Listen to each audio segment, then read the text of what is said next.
Hello guys, good morning. At napakaganda ng sikat ng araw. At pakikita nyo ko sa inyo kung paano natin magsimula ng pagtatanim. Ang una nating itinanim ay hindi nakayanan yung sobrang lamig. Kaya bumili na lang tayo sa depot ng mga tubo na.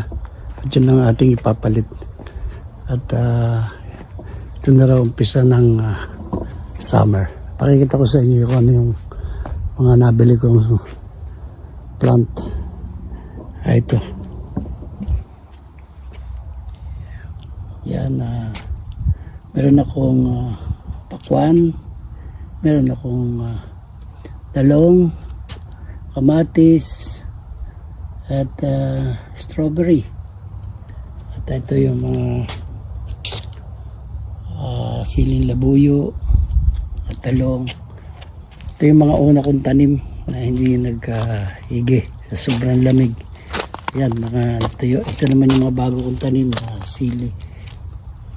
Yan, at dito sa kabila may tanim na rin akong mga siling makopa. Ayan. At ito naman mga bulaklak. At tuloy-tuloy pa rin yung pagtatanim natin hanggat maganda ang sikat ng araw. Ito na daw ang simula ng summer, kaya pwedeng-pwede nang magtanim. Ayan, nagtatanim na tayo.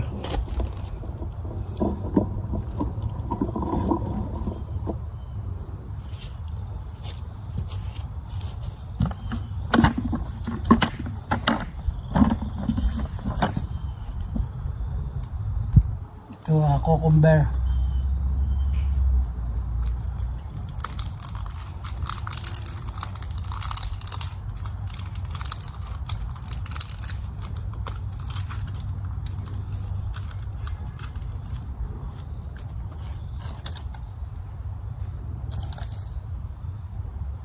Makikita mo dito presyo ng bawat puno. Nakalagay dito may $2, $50, $3.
Guys, napakaganda ng sikat ng araw. Kahit na matindi sikat, pero ang simoy ng hangin ay malamig.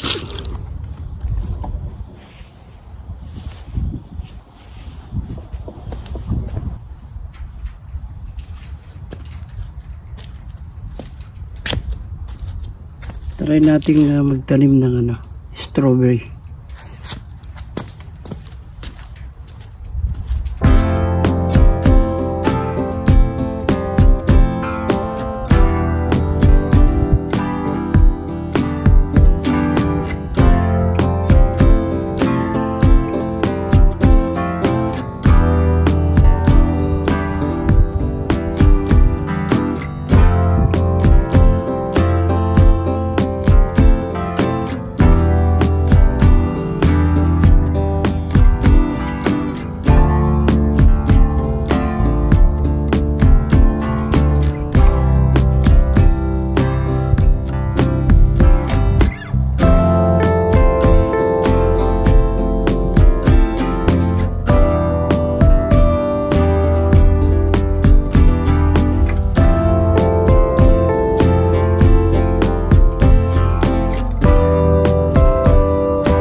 Guys, tapos na tayo sa strawberry. Susunod naman natin ay watermelon.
Hello guys, tapos na tayo sa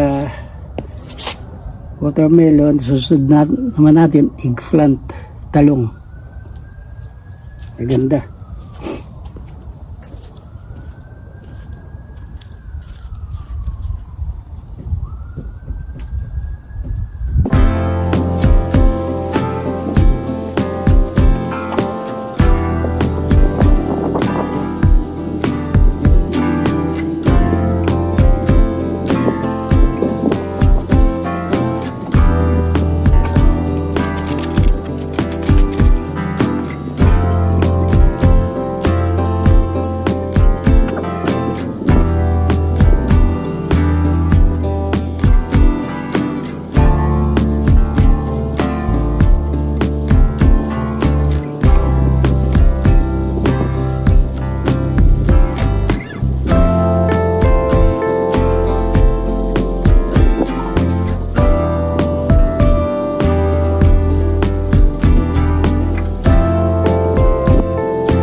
It's okay.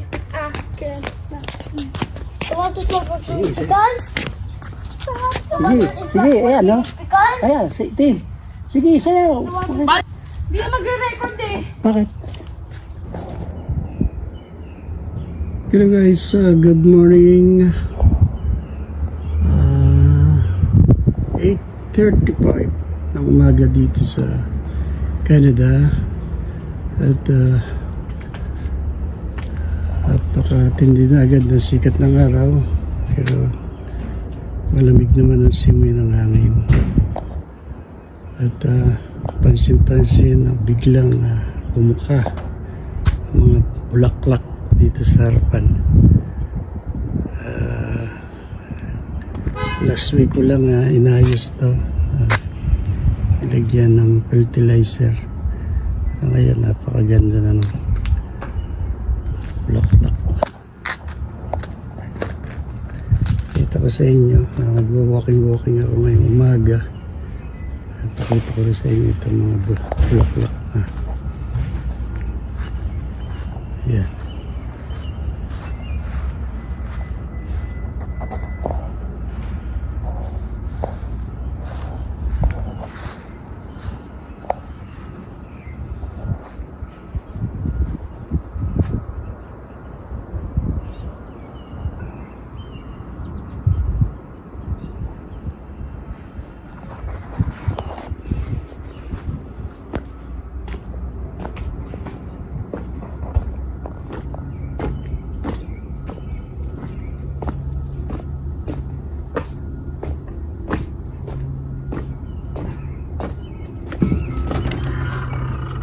Ito nga pala yung ating mga tanim.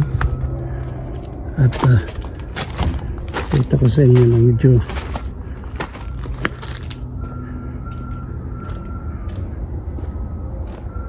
ganda lang na sibol. Ito yung mga sili, laklak.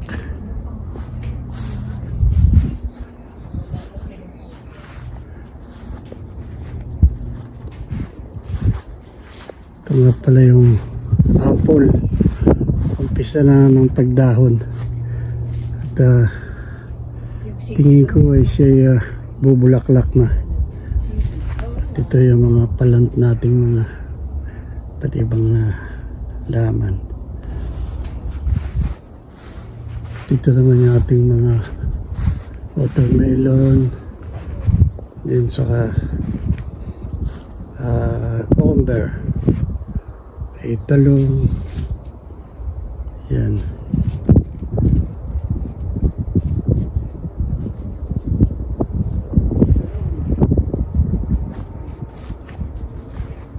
Ito naman si Madam Aureng. Ito.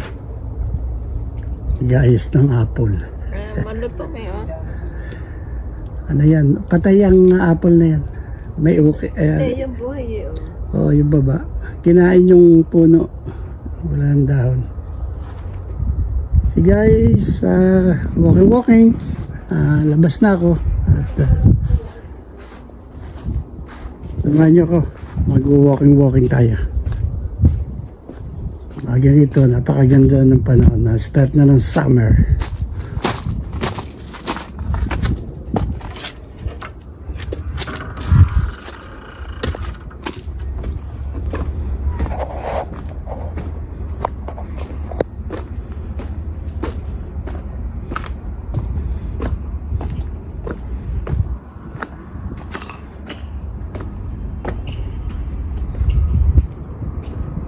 Ito nga pala yung camper na gagamitin namin pagka kami mag-outing. Yan. Bali, naka-ready na yan. Hanap lang ng schedule kung kailan na mag-out. Doon na makakapag-fishing tayo. Isa ka rin, pakikita ko sa inyo ang loob ng camper. Ito ko kaya. Okay.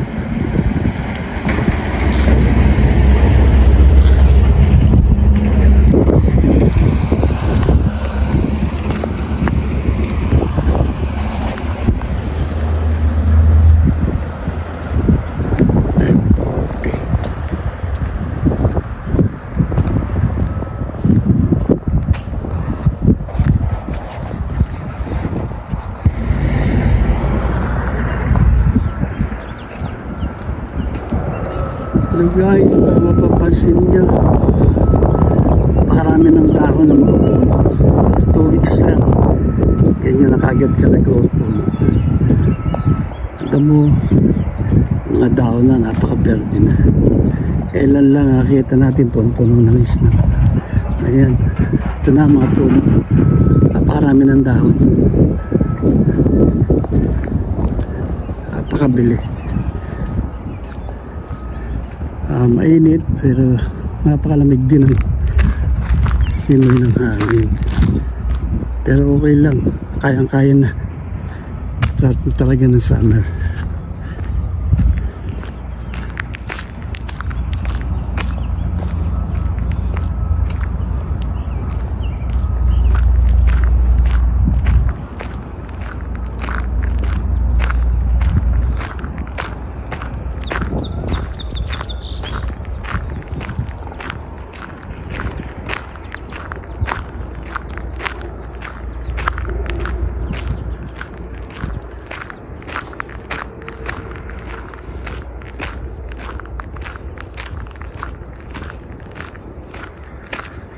Tuwing umaga guys, dito ako naglalakad. Medyo may kunting ahon, napakaganda ng view.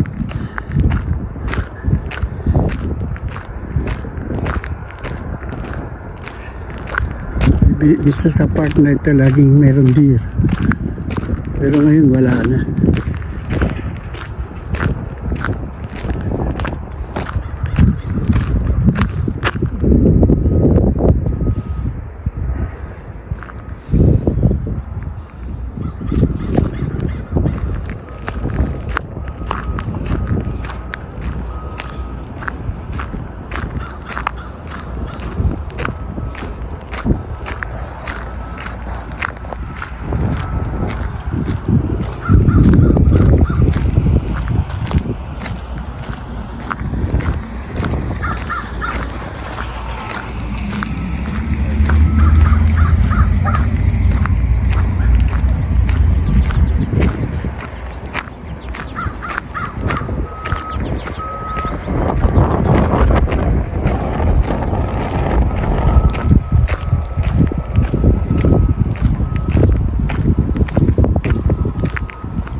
Guys, nakikita niyo yung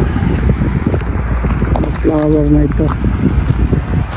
Ito yung bulaklak na salot dito, tawagin dandelion. Ito yung napakahirap bunutin. At sa mga taniman ng halaman, mapapansin napakaraming ganito. Dandelion ang tawagin dito sa Canada. Marami yan sa mga palibot. Yan ang tingnan, pal niya, no? Bilis yan dumami kasi pag yan ay nahinog, meron siyang maliliit na seeds. Pag lumakas lumilipad siya, naililipad siya, parang meron siyang button na sipaw. Kaya kung saan makikita niyo yung dandalayo kung tawagin ay meron nagiging yes. Ito na yung problema ng mga magtatanim dito. Kahit yung mga nagtatanim ng mga bulaklak, yung problema nila yan, napakabilis dumami at kung saan sila tumutubo. Pag dito ka, magandang tingnan. Ayan, sa mga ganitong park, magandang tingnan yan. Pero pag nagtatanim ka, iisalit yan dahil mahirap na bulong. Napakarami na. Kaya kita nyo, may ibon pa. Tuwa pati ibon. Kaya may mga ibon din dito. Tatakakasan sila nabuhay ng panahon ng winter. Ito guys, ito yung Dandalayo ko tawagin. Ayan. Ganda siya.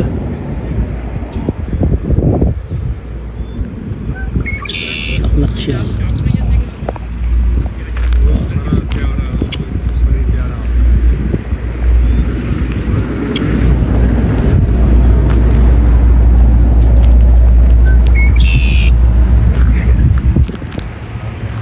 Flower. Yan.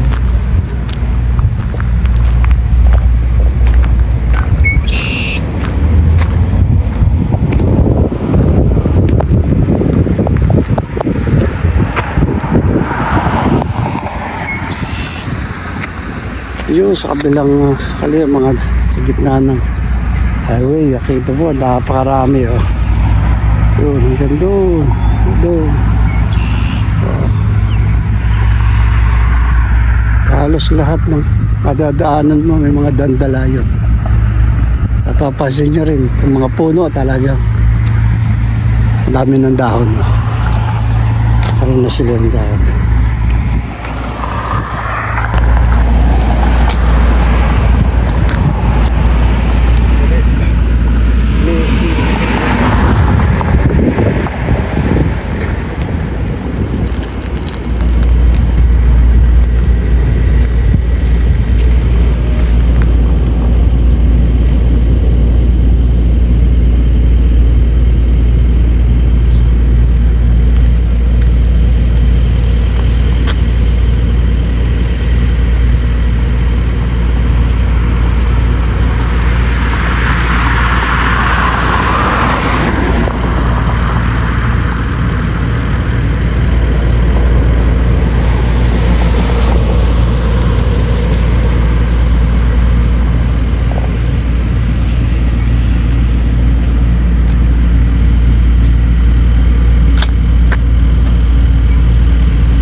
Construction.